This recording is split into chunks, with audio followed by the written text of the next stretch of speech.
దత్తత ఆలయమైన కొలను భారత్లో నిబంధనలకు విరుద్ధంగా హోమాలు జరిపారని ఏబిఎన్ ఆంధ్రజ్యోతి కథనంపై అధికారులు స్పందించారు.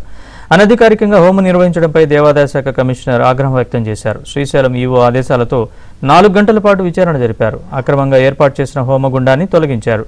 శ్రీశైలం ట్రస్ట్ బోర్డుకు చెందిన ఓ సభ్యుడి అండదండలతోనే ఎన్ఆర్ఐ కిరణ్ ఈ ప్రైవేటు హోమాన్ని నిర్వహించినట్లు ప్రాథమికంగా గుర్తించారు.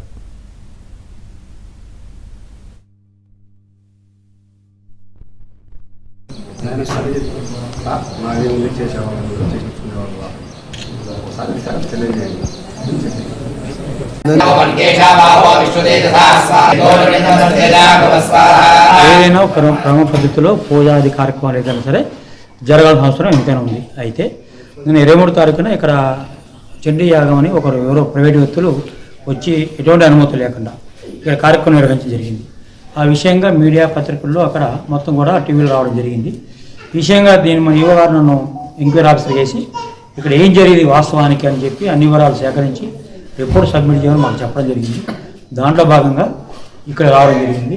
ఇవన్నీ కూడా విచారించిన మీదట వాళ్ళు ఎటువంటి అనుమతులు పొందకనే ప్రైవేటు వ్యక్తులు వచ్చి ప్రైవేటు అర్చకులు తీసుకొచ్చి దేవస్థానం ప్రాంగణంలో ఎటువంటి అనుమతులు లేకుండా చేసినట్టుగా స్పష్టమవుతుంది.